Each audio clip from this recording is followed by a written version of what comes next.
गाड़ी में कोई भी नहीं है।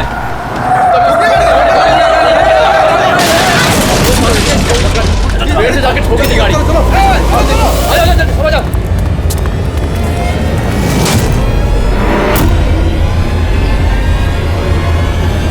अरे बबलू भाई, अंदर तो देखो, ड्राइवर नहीं है। गाड़ी अपने आप कैसे चल रही थी?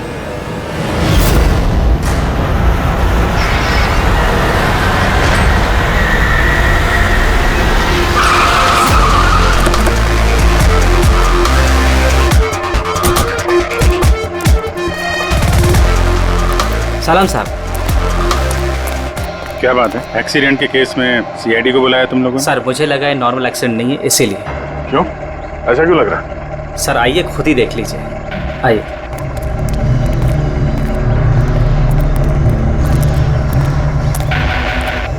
सर दरवाजा खुल नहीं रहा था, बड़ी मुश्किल से हमने खोला इसे।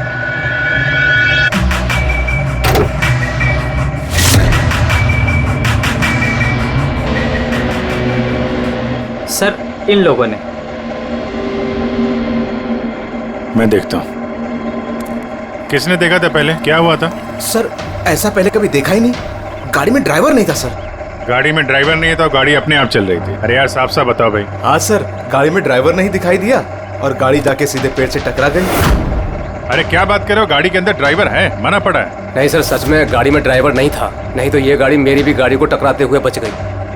लाश की हालत से तो लगता है कि गाड़ी काफी स्पीड में थी। सर गाड़ी बहुत स्लो थी, लेकिन इतनी स्लो में कोई मर कैसे सकता है? गाड़ी भी ऑटोमेटिक है, हर चीज ऑटोमेटिक है, सेफ्टी डिवाइस भी ठीक है।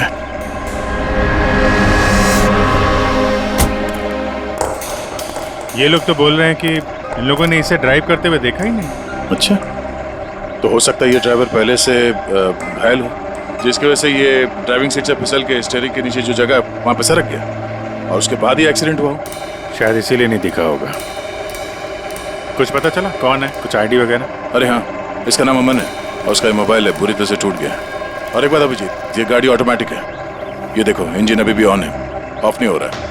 हो सकता है जब ये एक्सीडेंट हुआ हो उसकी वजह से जो इम्पैक्ट हुआ उससे ये कार का कंप्यूटर क्रैश हुआ। यार ये लोग तो बोल रहे हैं कार बहुत स्लो थी जब टकराई। ऐसा इम्पैक्ट? कहीं कार के साथ कुछ छेड़छाड़ तो नहीं की गई? हो सकता है। ठीक है, गाड़ी को पुलिस गैरेज भेजते हैं और इसको फोरेंसिक लैब। मैंने इस गाड़ी को अच्छी तरह से चेक किया है। इस कार को मॉडिफाई किया गया है, एक्स्ट्रा सेफ्टी फीचर्स दिए गए हैं। एक्स्ट्रा सेफ्टी फीचर्स जैसे कि? जो आम गाड़ियों में होता है उससे कहीं ज्यादा, जैसे कि एक्स्ट्रा एयर बैग्स, अच्छी क्वालिटी के शॉकअप्स, ज्यादा मजबूत कांच और अच्छी क्वालिटी के ज्यादा मजबूत सीट बेल्ट।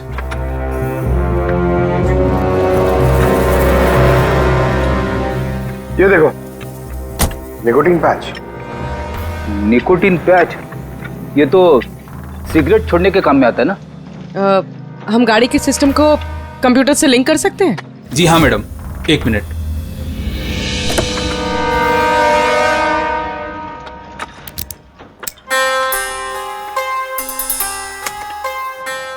मैम, किसी ने सेटिंग चेंज किया है। कार के सॉफ्टवेयर को हैक किया गया है। खिड़की के कांच से लेकर ब्रेक तक सब कुछ कोई और कंट्रोल कर रहा था। अगर सब कुछ कोई और कंट्रोल कर रहा था, फिर हादसे के बाद इंजन उसने बंद क्यों नहीं किया? टक्कर की वजह से कार का वायरलेस सिस्टम डैमेज हो गया था, इसलिए कार बंद नहीं हुई। गाड़ी को हैक किया गया? मतलब ये एक्सीडेंट नहीं है, ये तो मर्डर है।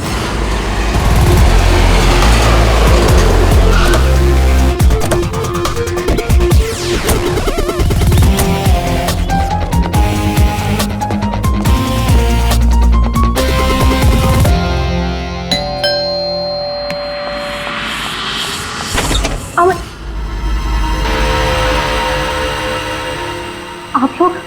सीआईडी।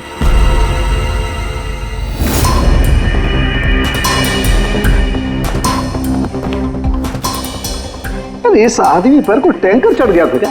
सारी की सारी हड्डियां टूट गई हैं। कोई टैंकर वैंकर नहीं चढ़ा था इसके ऊपर साउंड के। एक छोटा सा एक्सीडेंट हुआ था यार।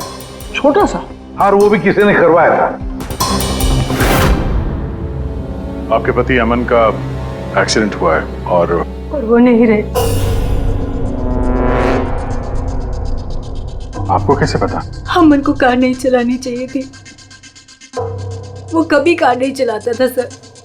क्योंकि उसे पता था कि छोटा सा झटका भी उसकी जान ले सकता है। पर आप लोग, मेरा मतलब है कि सीआईडी यहाँ पे। जी, क्योंकि हमें लगता है कि उनका खून हुआ है। खून? पर ऐसे कैसे हो सकता है सर? एक्सीडेंट से पहले तो अमन मुझसे फोन पे बात कर रहा था, हम दोनों फोन पे बात कर रहे थे कि अचानक फोन कट हो गया। मैंने बहुत ट्राई किया लेकिन फोन नहीं मिला। मैं समझ गई थी कि कुछ तो ठीक नहीं है। अमन कभी भी खुद गाड़ी ले जाकर इतना बड़ा जोखिम नहीं उठा सकता था। खुद ड्राइव नहीं करते तो ड्राइव कौन करता है? सर, हमारा एक ड्राइवर है। कहाँ वो ड्राइवर? कहाँ है अभी? उसकी तबीयत खराब थी इसलिए वो छुट्टी पर है। कहीं उस ड्राइवर नहीं तो कुछ गड़बड़ नहीं गई गाड़ी में? नहीं सर, हमारा ड्राइवर बहुत ही भरोसेमंद इंसान है। वो ऐसा कभी नहीं कर सकता। पिछले 15 साल से वो हमारे लिए कार चला रहा है। सर, इसके शरीर पर 7 जगह हड्डियों के टुकड़े टुकड़े हो गए। 43 जगह हेयरलाइन फ्रैक्चर्स हैं और 21 जगह माइन्यूट फ्रैक्चर्स हैं। और हैरानी की बात तो ये है कि इसके पहले भी इसके शरीर पर बहुत सारे फ्रैक्चर्स हो चुके थे जो अब हील हो गए। बस इन हड्डियों के टूटने की वजह से इसके शरीर के नाजुक अंग जैसे हार्ट, फेफड़े, ये सब डैमेज हो गए और मौत भी शायद इसी वजह से हुई है। साळुंखे, ये जो निशान है स्क्वेरिश, ये कैसे निशान है? बस ये निकोटिन पैचेस के निशान है। इसके शरीर पे बहुत ज्यादा है। इसे सिगरेट पीने की लत थी और वो इसे छोड़ना चाह रहा था। Nicotine patches? अच्छा। और फिर यार अभी तारिका ने बताया कि इसके शरीर पर पुराने फ्रैक्चर्स के निशान भी हैं, बहुत सारे। ये पुराने फ्रैक्चर्स का क्या मतलब हो सकता है? अमन को ड्राइविंग तो आती थी ना? हाँ सर। तो फिर जोखिम किस बात का? अमन मेरे या आपकी तरह नहीं था सर। छोटे से छोटा झटका भी इसकी जान ले सकता था। ड्राइविंग की वजह से उसकी जान को खतरा था। इसीलिए हमने कार में भी काफी मॉडिफिकेशंस करवाई थी और ड्राइवर को भी कहा था कि कार आराम से चलाए। छोटा झटका भी उसकी जान ले सकता था? क्या मतलब? क्या कुछ था उसको? कोई प्रॉब्लम थी? सर, अमन का शरीर कमजोर था, नाजुक था। यार तू क्या कर रहा है साळुंखे? अरे तू ये ऑस्टियोजेनेसिस इम्परफेक्ट है। ऑस्टियोजेनेसिस इम्परफेक्ट मतलब ब्रिटल बोन डिजीज? एग्जैक्टली, भंगुर अस्थि रोग। मतलब इसकी हड्डियां भंगुर हैं। और इसीलिए बॉस, इसकी हड्डियों को अगर जरा सा भी झटका लगे तो चकनाचूर हो सकती हैं। 25 से ज्यादा बार उसके फ्रैक्चर्स हो चुके थे। हमेशा खतरा रहता था उस पे। मुझसे जितना हो सके मैं उसकी सुरक्षा का ख्याल रखती थी ताकि उसे कोई झटका न लगे। घर में, कार में हमेशा उसकी सुरक्षा का ध्यान रखती थी। यहाँ तक कि जब अमन को पता चला कि सिगरेट पीने से हड्डियाँ कमजोर होती है तो अमन ने पूरी कोशिश की सिगरेट छोड़ने की। तभी इतने मामूली एक्सीडेंट से भी ये हाल हो गया था शरीर का। लेकिन वो अचानक गाड़ी लेके कहाँ गया था? सर, मुझे नहीं पता, लेकिन जब वो अकेला गाड़ी लेकर चला गया तो मुझे उसकी बहुत चिंता हुई और मैंने अमन को फोन किया। हेलो अमन। या बेबी बोलो। अच्छा, तो तुम खुद ड्राइव कर रही हो। तुम्हें पता है ना तुम्हारा ड्राइव करना कितना ज्यादा खतरनाक है, लेकिन तुम मेरी बात सुनते तक नहीं। वैसे ऐसा कौन सा जरूरी काम था जिसके लिए तुम खुद गाड़ी लेकर निकल गए? ड्राइवर तक का वेट नहीं किया गया तुमसे? जरूरी था स्वीटहार्ट, लेकिन तुम परेशान मत हो, मैं गाड़ी आराम से ही चला रहा हूँ। अमन, मुझे ऐसा क्यों लग रहा है कि तुम मुझसे कुछ छुपा रहे हो? देखो सुप्रीति, मैं मानता हूँ कि मैं सारी बातें तुमसे शेयर नहीं कर पा रहा, लेकिन इसका मतलब ये नहीं कि तुम उल झुल बातें सोचने लग जाओ। है कुछ प्रॉब्लम्स, मैं उन्हें सॉल्व कर लूँ, फिर तुम्हें सब कुछ बता दूंगा। प्रॉब्लम्स? तुम अभी क्यों नहीं बता सकते मुझे? क्योंकि ये सब खतरनाक है। वो लोग बहुत खतरनाक हैं, मैं तुम्हें नहीं बता सकता। खतरनाक लोग? Oh no. Aman, Aman, hello. कौन सा प्रॉब्लम? और ये किन खतरनाक लोगों की बात कर रहे थे वो? कुछ पता है आपको? सर मैं कुछ नहीं जानती। अमन की किसी से कोई दुश्मनी, कोई बिजनेस राइवलरी वगैरह? इस बारे में मुझे कुछ भी पता नहीं, लेकिन हाँ, मयंक और नेहा आपकी शायद कुछ मदद कर सकते हैं। मयंक और नेहा? ये कौन है ये लोग? मयंक पेशे से एक वकील है और अमन का दोस्त भी, और नेहा अमन की सेक्रेटरी थी। अच्छा, ये मयंक का ऑफिस कहाँ है? अमन सर का खून? आप? मैं नेहा, अमन सर की सेक्रेटरी। लेकिन अमन की मौत तो एक्सीडेंट में हुई है ना? जी हाँ, मौत तो एक्सीडेंट में हुई है, लेकिन एक्सीडेंट अपने आप नहीं हुआ है। करिए बताइए कि आप दोनों मिस्टर अमन को कब से जानते हो? मतलब कब से काम कर रहे हो उनके साथ? सालों से। हम लोग साथ में काम ही नहीं करते थे, बल्कि बहुत अच्छे दोस्त भी थे। अमन की बीमारी की वजह से ज्यादातर बिजनेस वगैरह मैं ही हैंडल करता था। और नेहा जी आप? सिर्फ मैं और मयंक सर ही तो थे, अमन सर का पूरा बिजनेस संभालते थे। वैसे बिजनेस क्या है उनका? इन्वेस्टमेंट का बिजनेस है। हम लोग अलग अलग कंपनीज में पैसे लगाते थे और जब वो कंपनीज में मुनाफा होने लगे तो अपना परसेंटेज वापस ले लेते थे। ऐसी 50 कंपनीज है जहाँ पर पैसे लगाए थे अमन ने। किस तरह का कंपनीज में इन्वेस्ट करते थे ये? वैसे तो कई सारी कंपनीज में पैसे लगाए थे, लेकिन उनकी सबसे ज़्यादा दिलचस्पी 20-30 फार्मास्यूटिकल्स कंपनीज में थी। फार्मा कंपनी या दवाइयों की कंपनी? जी, ये कंपनीज बहुत नुकसान में चल रही थी, लेकिन आपको तो पता ही होगा अमन की बीमारी के बारे में। और ये कंपनीज उसी बीमारी का इलाज निकालने की कोशिश कर रही थी, और अमन का सपना था कि इस बीमारी का इलाज संभव हो जाएगा तो किसी और को वो तकलीफ नहीं उठानी पड़ेगी जो उसे थी। और सर अभी तो उन कंपनीज में फ़ायदा भी होना शुरू हो गया था। कोई दुश्मनी, किसी से कोई लड़ाई झगड़ा? नहीं सर, ऐसा तो कुछ नहीं था। अगर कुछ होता तो वो मुझे ज़रूर बताते थे। अमन की वाइफ का कहना है कि पिछले कुछ दिनों में वो परेशान लग रहा था। आपको जानती? परेशान तो थे, मगर मुझे कुछ बताया नहीं। मुझे लगा काम का प्रेशर होगा बस। आपने बताया था कि दवाइयों की कंपनी जो नुकसान में चल रही थी उनमें से कुछ को फायदा होने लगा था। सबको नहीं सर, शायद एक को। मुझे उसकी डिटेल चाहिए। जी, मुझे अकाउंट चेक करना होगा। ठीक है। और मुनाफे के अलावा कोई ऐसी बात जो आपको अलग लगी या फिर कुछ अजीब सी हो, वो भी बता दीजिएगा।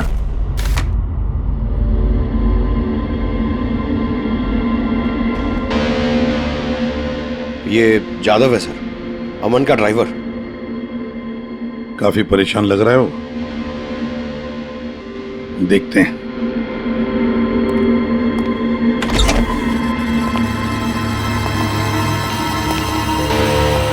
जादव? जी सर। अमन के ड्राइवर है ना? जी सर। क्यों छुट्टी पर क्यों गए थे तुम? साहब बीमार हूँ और अमन सर ने मुझे खुद छुट्टी दिया था। मिस्टर अमन को तुम ही लेके जाते थे ना? जी मैडम, अमन सर मेरे साथ ही जाते थे। कभी वो कोई टैक्सी वगैरह नहीं लेते थे। तो फिर तुम तो हमें बता सकते हो कि अमन साहब कहाँ कहाँ जाते थे, है ना? जी जी। ये देखो जादव, ये जगह पर उनकी मौत हुई थी। अब ये जो रास्ता है ये कहाँ पर जाता है या फिर वो इस रास्ते पर कहाँ जा रहे थे, ये तुम्हें पता है? मुझे नहीं पता है। देखो, हमें पता है कि तुम इसके बारे में जानते हो। तुम्हारी भलाई इसी में है कि सीधे सीधे बता दो। जी मैडम। सुप्रीति मैडम से कुछ कहिएगा मत। वो सड़क के कुछ दूर पे एक मोटेल है, वहां हमेशा वो बार बार जाते थे। मोटेल में बार बार जाते थे? क्यों, इससे मिलने जाते थे? जी साहब, एक मैडम थी।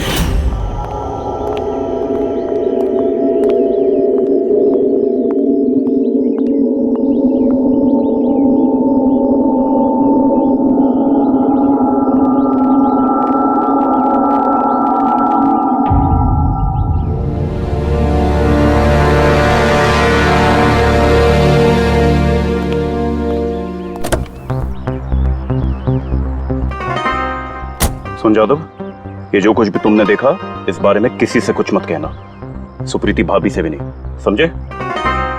ओके? जी सर। मैडम थी, मतलब अमन का उस औरत के साथ चक्कर चल रहा था। जी छोटी मुंह बड़ी बात, साहब छुप छुप के उस मैडम से अगर मिलते थे तो इसका मतलब तो यही निकलता है। अमन उस औरत से मिलने जा रहा था जब यह हादसा हुआ। तो हो सकता है वो औरत अब भी वहीं पर हो, उसी मोटल में। चलकर मिलना पड़ेगा इस औरत से।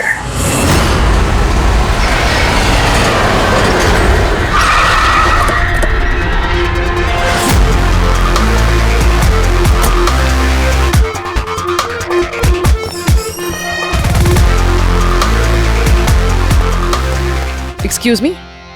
Yes madam, how can I help you? हम किसी से मिलने आए हैं।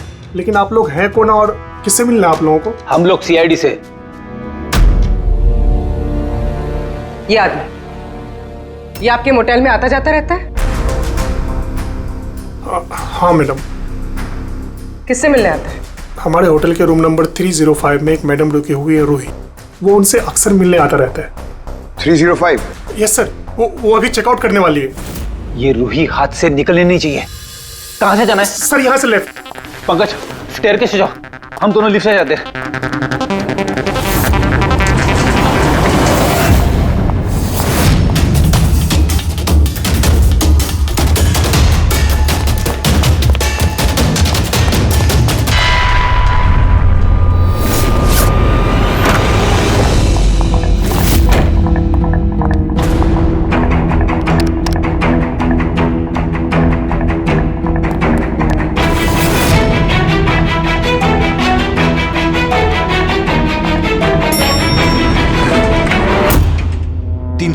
सर उधर।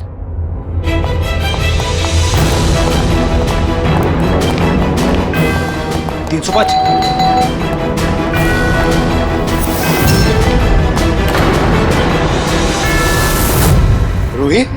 नो। ए, रुको! पूर्वी! रूही, मुझे मत मारो, मुझे मत मारो प्लीज। रुको। रूही, रूही, रूही, रूही, रूही, रुको, रूही।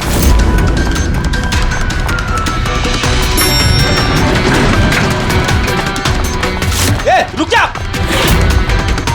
रूही, रुको। रुक जा। रूही,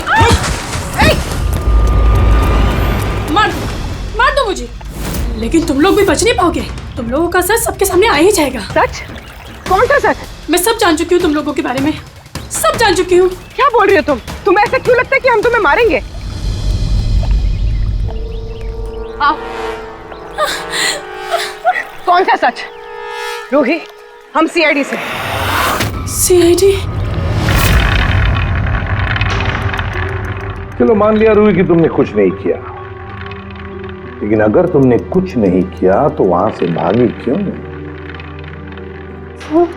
मुझे लगा कि ये लोग मुझे मारने आए हैं। इसका मतलब कोई है जो तुम्हें मारना चाहता है? जी, वही लोग जिन्हें हम एक्सपोज करने वाले थे।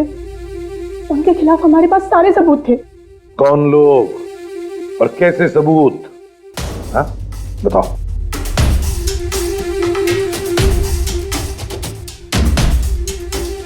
इसे तुम जानती हो ना, यमन है ना, इसी के साथ तुम मिलकर काम करती थी, इसी के साथ मिलकर तुम उन लोगों को एक्सपोज करने वाली थी जिसकी वजह से अमन की जान चली गई। देखो री, अब शायद तुम्हारा नंबर है, वो लोग तुम्हें मारेंगे। सर मैं मरना नहीं चाहती, मैं मरना नहीं चाहती सर। तो फिर बताओ जल्दी, कौन लोग हैं वो? उनका राज छुपाने से वो तुम्हें छोड़ेंगे नहीं। सर,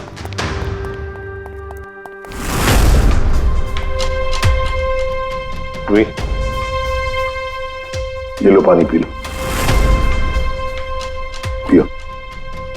और मैंने जो कहा ठंडे दिमाग से सोचो, अपने बारे में सोचना जरूर। मैं आता हूं।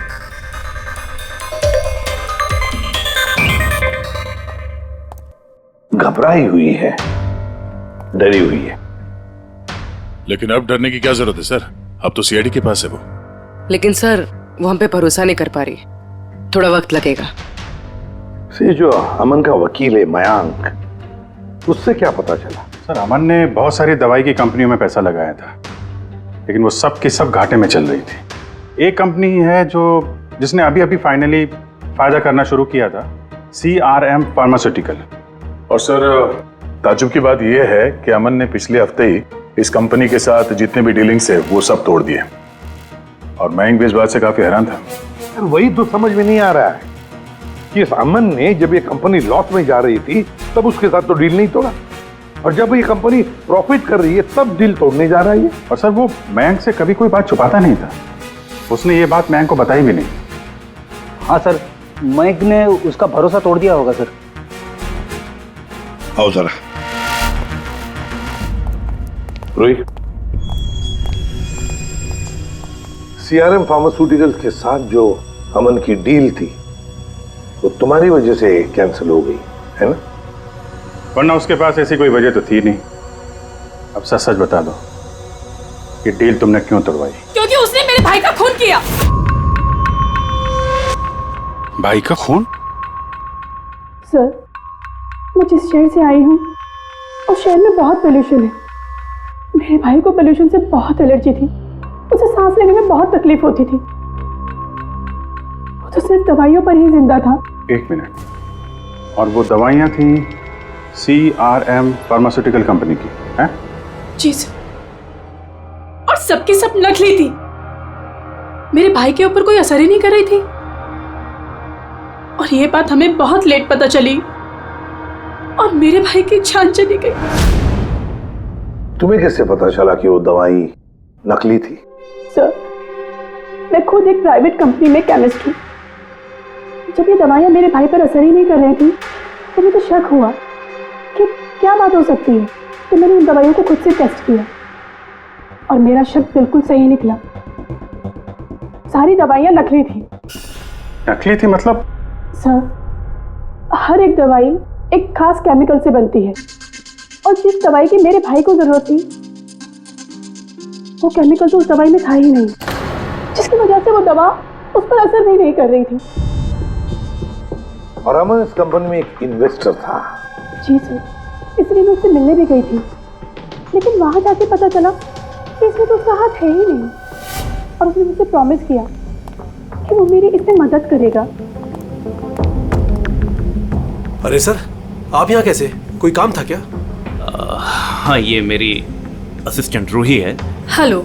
इसे देखना था कि दवाइयाँ कैसे बनती हैं। देख सकते हैं? कैसी बात कर रहे हैं सर? आपको कैसे मना कर सकते हैं? आइए मैं दिखा देता हूँ आपको। एक काम कीजिए, आप मेरे साथ बॉस के यहाँ चलिए, रूही अपने आप देख लेगी। रूही तुम जाओ। मैम आइए। एक मिनट सर, ज्यादा आगे मत जाना, आप यहीं तक देखना। आइए सर, मैं लेकर चलता हूँ। आप आइए। आइए सर।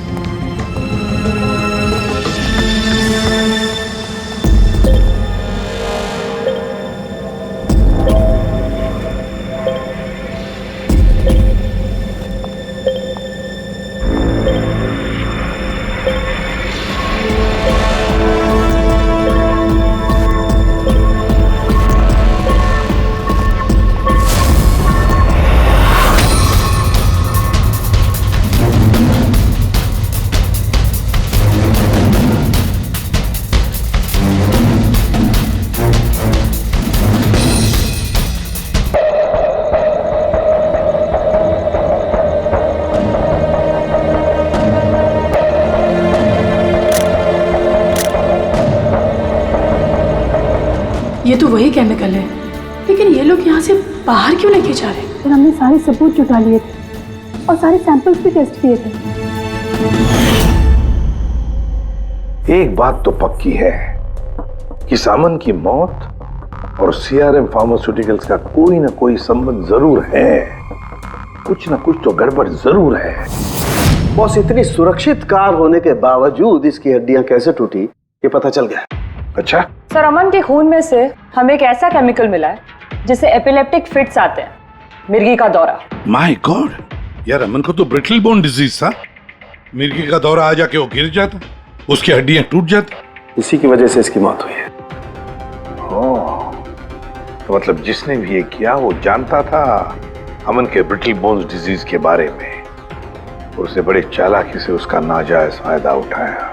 पहले उसने अमन की गाड़ी का कंप्यूटर हैक किया और फिर एक्सीडेंट से पहले उसे उस केमिकल का इंजेक्शन दिया जिसकी वजह से उसे मिर्गी का झटका आ जाए।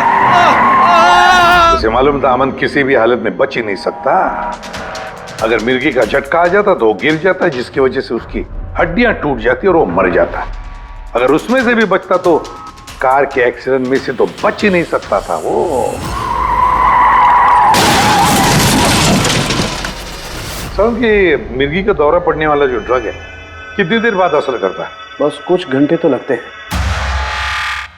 मतलब ये ड्रग अमन को एक्सीडेंट से कुछ घंटे पहले ही दिया गया था। सर कहीं ऐसा तो नहीं कि किसी ने इसे नींद में इंजेक्शन दे दिया हो सकता है। बस एक काम करते हैं, इस अमन की बॉडी को फिर से एक बार अच्छी तरह से चेक करते हैं, देखते हैं कहीं कोई इंजेक्शन का निशान तो नहीं है। तारिका? Yes sir. अच्छा शाम की सीआरएम कंपनी की नकली दवा के बारे में क्या पता चला? बॉस उन नकली दवाइयों में एम्फेड्रिन नहीं है। ओह, मतलब रूही सही कह रही थी। सर सर ये कुछ केमिकल्स की लिस्ट है जो सीआरएम कंपनी ने पिछले महीने मंगाई थी। माय गॉड बॉस, इसमें तो वो केमिकल सबसे ज्यादा मात्रा में जो सीआरएम की दवाई में होना चाहिए था, 500 गैलन। 500 गैलन तो बहुत बड़ी गड़बड़ है, बहुत ही बड़ी गड़बड़ है। पंकज, अभिजीत और दया से कहो कि सीआरएम कंपनी में जाओ और वहां से मुझे फोन करें। और फ्रेडी, तुम और पूर्वी अमन के घर जाओ और पता लगाओ एक्सीडेंट के दिन अमन से कौन कौन मिलने आया था। इंजेक्शन? सर अमन तो इंजेक्शन से बहुत डरता था। ऐसा हो ही नहीं सकता कि वो खुद को इंजेक्शन लगा ले। अपने आप नहीं लगवाया होगा तो किसी डॉक्टर से लगवाया होगा। नहीं सर, अमन तो इंजेक्शन के नाम से कोसों दूर भागता था और उसकी हेल्थ बिल्कुल ठीक थी। अगर कोई भी प्रॉब्लम होती तो वो कम से कम मुझे बताता। किसी और से नहीं लगवाया, खुद नहीं लगाया, तो फिर वो केमिकल उसके खून में पहुंचा कैसे? अच्छा बता सकती है, घर से निकलने से पहले अमन किस किस से मिला? मयंक और नेहा आई थी उससे मिलने। और हाँ मैम, एक आदमी आया था अचानक से, जसवंत। अब जसवंत? ये जसवंत कौन है? जी जसवंत सीआरएम कंपनी का सीईओ है और अमन ने उसकी कंपनी में पैसे इन्वेस्ट किए थे।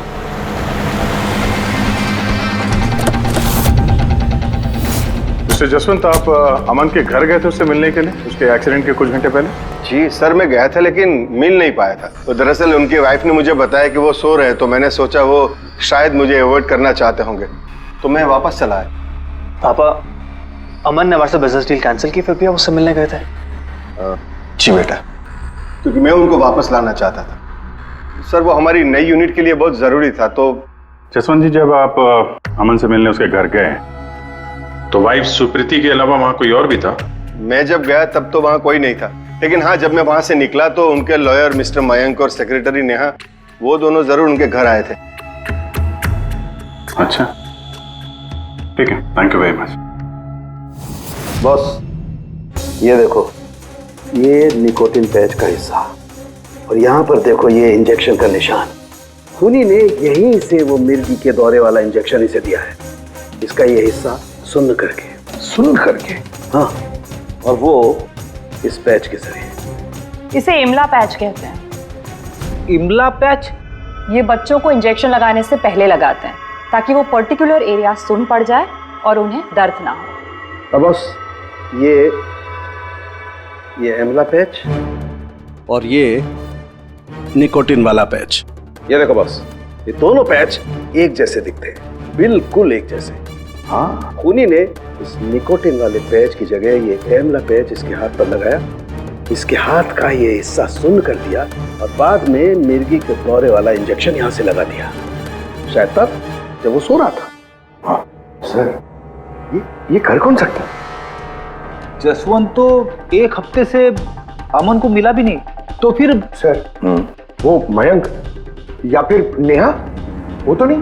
पंकज, ये खेल कौन खेल रहा है तो हम पता लगा ही लेंगे। अब हम भी एक खेल खेलेंगे, एक ऐसा खेल जिसमें जीत सिर्फ हमारी ही होगी, हमारी जीत।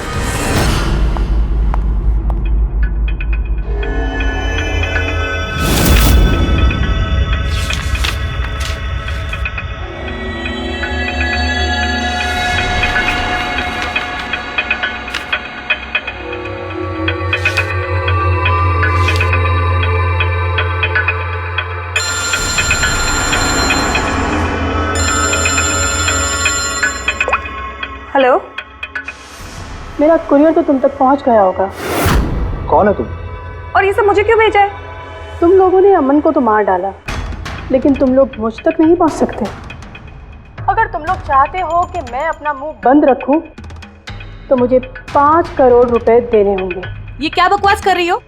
मुझे इन सब के बारे में कुछ नहीं पता। वो तो जब ये सबूत पुलिस तक पहुंच जाएंगे तो तुम्हें खुद ब खुद पता चल जाएगा कि मैं क्या कह रही हूँ और क्या बोल रही हूँ। देखो देखो देखो, मैं कुछ इंतजाम करता हूँ, मुझे थोड़ा सा टाइम दे दो। ठीक है, तुम्हें 2 दिन का वक्त मिलता है, मैं फिर कॉल करूँगी।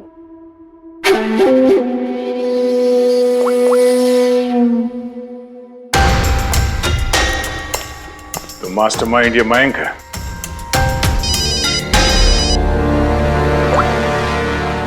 हेलो अभिजीत सर, मैं मयंक बोल रहा हूँ।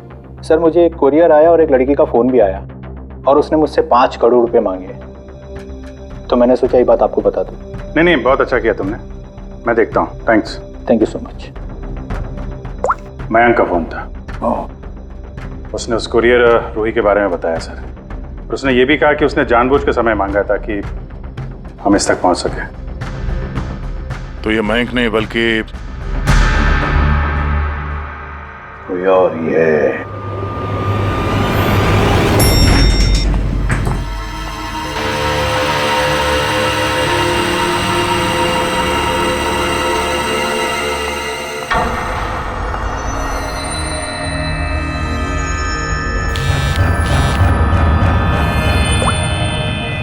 हाँ सर। पूरी इसने यहाँ पर नजर रखी है ना तुमने?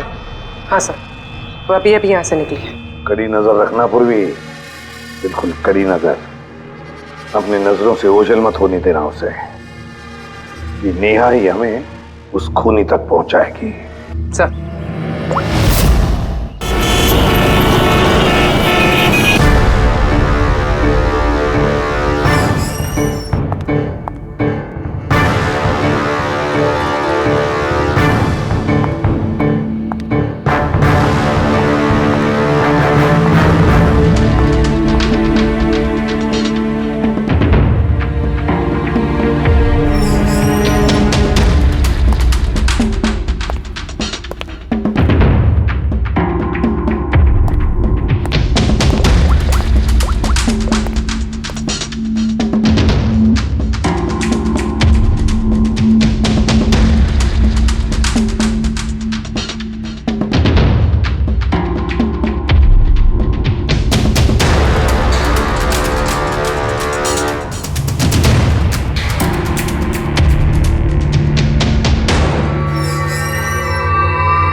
सर,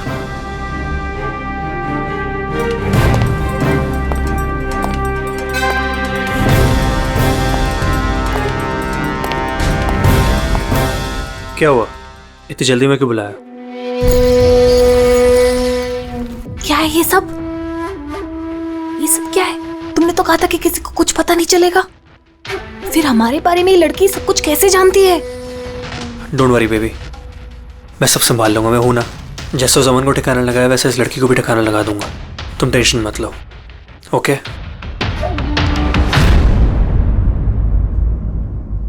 पहले हमसे तो निपट लो। You are under arrest, Mr. Ashwin.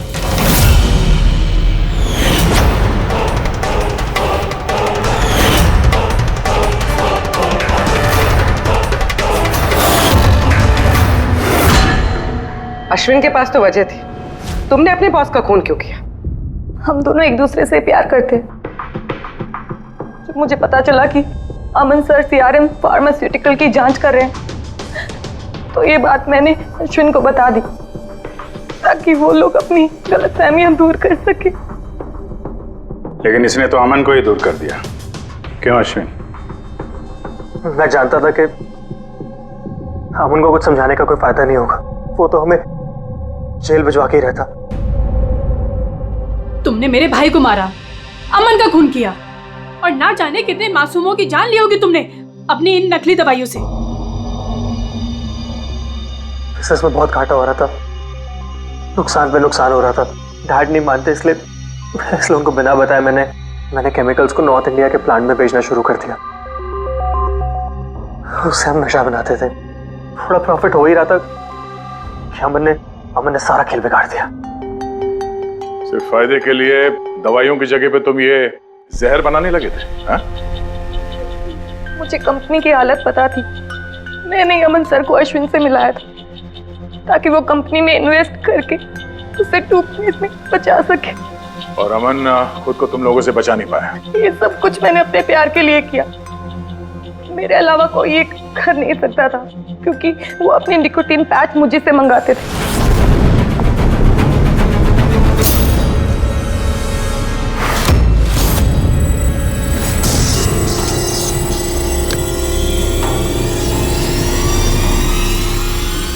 उसके अगले दिन जब हम अमन के घर पर गए। अरे आप ही गए?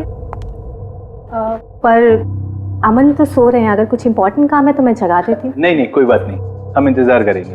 ओके, मैं अभी आती हूँ।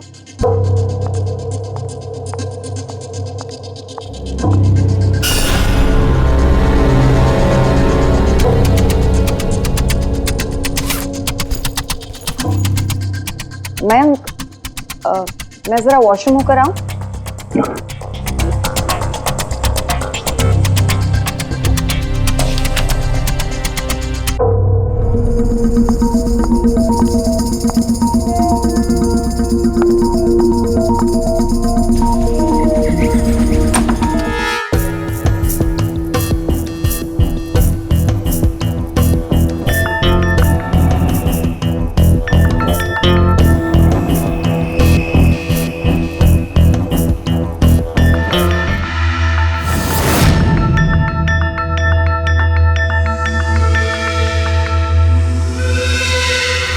और वो दौरा उसकी कमजोर हड्डियों के लिए जानलेवा बन गया।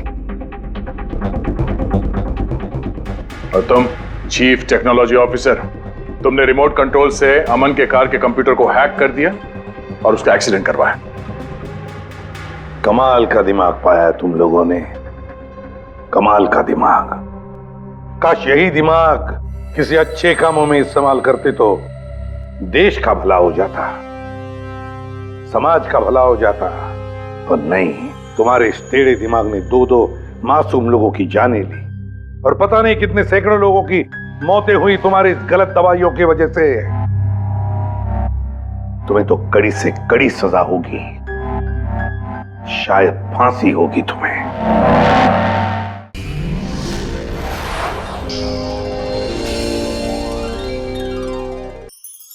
ऐसे और भी मजेदार वीडियो के लिए हमारे चैनल को लाइक, शेयर और सब्सक्राइब करें।